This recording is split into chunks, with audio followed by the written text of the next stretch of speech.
കായംകുളത്ത് മാലമോഷണത്തെ ചൊല്ലി തർക്കം. മർദ്ദനമേറ്റ മധ്യവയസ്കൻ കുഴഞ്ഞു വീണു മരിച്ചു. കായംകുളം ചേരാവള്ളിയിൽ താമസിക്കുന്ന തിരുവനന്തപുരം കാരക്കോണം സ്വദേശി സജി എന്ന ഷിബു ആണ് മരിച്ചത്. സംഭവത്തിൽ 7 പേർക്കെതിരെ കായംകുളം പോലീസ് കേസെടുത്തു.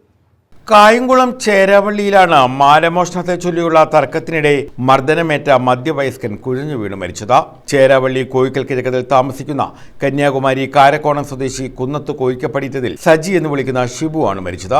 കഴിഞ്ഞ ദിവസം രാത്രിയായിരുന്നു സംഭവം. അയൽവാസിയായ കുട്ടി വീട്ടിലെത്തിയപ്പോൾ ഷിബു കുട്ടിയുടെ സ്വർണം ഊരിയെടുത്ത് മേനാത്തേരിയിലെ സ്വകാര്യ ധനകാര്യ സ്ഥാപനത്തിൽ പണയം വെച്ചു. ഇതറിഞ്ഞ കുട്ടിയുടെ പിതാവ് ചോദ്യം ചെയ്തു. തുടർന്ന് ഇവർ തമ്മിൽ തർക്കമുണ്ടായി. തർക്കത്തിനിടയിൽ കുട്ടിയുടെ പിതാവ് ഷിബുവിനെ മർദ്ദിച്ചു. ഇതിനുശേഷം ഷിബു കുഴഞ്ഞു വീഴുകയായിരുന്നു. പ്രാഥമിക ശുശ്രൂഷകൾ നൽകിയ ശേഷം അയൽവാസികൾ ചേർന്ന് കായംകുളം താലൂക്ക് ആശുപത്രിയിൽ എത്തിച്ചെങ്കിലും രക്ഷിക്കാനായില്ല.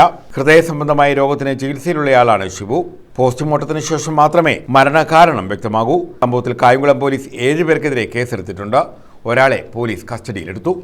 News bureau, Kayamkulam.